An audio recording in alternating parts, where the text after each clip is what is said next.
नितिन गडकरी क्या कहते हैं, बड़ा मायने रखता है। दिल्ली के प्रभारी हैं, खासकर ये देखते हुए बल्कि दिल्ली को पिछले चुनावों में उन्होंने बड़ा नजदीक से देखा, समझा और यहां की रणनीति तैयार की थी। इस बार उनका क्या कहना है, खासकर ये जो आरोप जोड़ तोड़ की राजनीति के लग रहे हैं। क्या बीजेपी दिल्ली में सरकार बनाएगी या चुनाव चाहती है, बात करने के लिए हमारे साथ मौजूद हैं बीजेपी दिल्ली के प्रभारी नितिन गडकरी साहब। गडकरी साहब, क्या बीजेपी दिल्ली में सरकार बनाने को तैयार है दूसरी पार्टियों के विधायकों का समर्थन लेके? देखिए, बीजेपी कोई पार्टी को तोड़ना नहीं चाहती और हमने कभी ये राजनीति की नहीं है। जो पार्टी है उनके आपस के झगड़े, उनके आपस का सवाल है, उसमें हम गिरना भी नहीं चाहते और इस प्रकार का सरकार बनाने का कोई प्रस्ताव अभी तक हमारे पास आया नहीं है। एक तरफ सरकार बनाने की कोशिशों को लेकर बवाल मचा हुआ है, तो वहीं दूसरी तरफ दिल्ली बीजेपी में एक नई शुरुआत हो गई है। बीजेपी नेता मीनाक्षी लेखी से समर्थकों ने दिल्ली में बीजेपी के मुख्यमंत्री बनने की मांग कर दी है और इसके लिए उन्होंने बाकायदा पोस्टर भी लगा दिए हैं।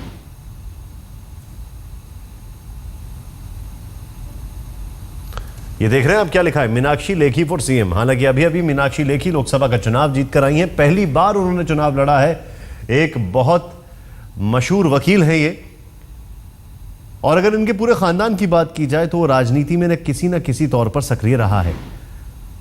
लेकिन अब सवाल ये खड़ा हो रहा है कि मीनाक्षी लेखी जो हैं, उनको मुख्यमंत्री के तौर पर प्रोजेक्ट करना अपने आप में एक बड़ी ही अलग बात है। क्यों?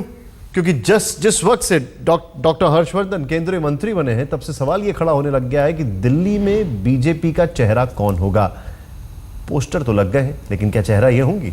और आम आदमी पार्टी के जो बड़े बड़े नेता हैं, उनकी कॉन्स्टिट्यूशन क्लब में बैठक चल रही है। सीधे चलते हैं, हमारे सहयोगी विवेक इस वक्त हमारे साथ मौजूद है। विवेक, सीधा सा सवाल, कुनबा बचाने की कोशिश है या फिर से लोगों में विश्वास जगाने की कोशिश है? क्योंकि मोहल्ला सभा से बहुत ज्यादा कुछ हुआ नहीं। बिल्कुल निशांत, आधिकारिक तौर पर तो पार्टी यही कह रही है कि जो 70 विधानसभा सीटें हैं और उनके जो ऑब्जर्वर हैं, जो पार्टी के पदाधिकारी हैं और जो उनके चुने हुए उम्मीदवार हैं यहाँ पर, उन सबको लेकर के एक बैठक की जा रही है। और काफ़ी समय से ऐसी बैठक नहीं हुई है जिसमें जो अंदरूनी कम्युनिकेशन है, जो अंदरूनी संचार है पार्टी के अंदर, उसको मजबूत करने की बात हो सके, तो इसलिए सबको बुलाया गया है। आधिकारिक तौर पर पार्टी का स्टैंड यही है, लेकिन अनऑफिशियली ये माना जा रहा है कि पिछले 48 घंटों में जो कुछ हुआ है दिल्ली के राजनीतिक परिदृश्य में, उसको एक तरह से उसकी हकीकत पता लगाने के लिए, उसमें क्या कुछ हुआ है उसकी सच्चाई पता लगाने के लिए बैठक की जा रही है। क्योंकि न सिर्फ आम आदमी पार्टी के विधायकों के द्वारा ये कहा गया है कि बीजेपी उनको खरीदने की कोशिश कर रही है, बल्कि बीजेपी की तरफ से भी ये बात कही गई है। कल प्रभात झा ने भी ये कहा था कि ऐसी कोई बात है तो वो खुल के सामने आए। तो ऐसे में क्या असलियत है, क्या समय हमारे पास कम है, जानना ये भी बहुत जरूरी है। कल बाकायदा प्रभात झा का जब ये बयान आया था कि आम आदमी पार्टी के कितने विधायक उधर दस्तक दे रहे हैं और बोल रहे हैं कि हाँ भाई हम आना चाहते हैं, ये भी जानना बड़ा जरूरी है।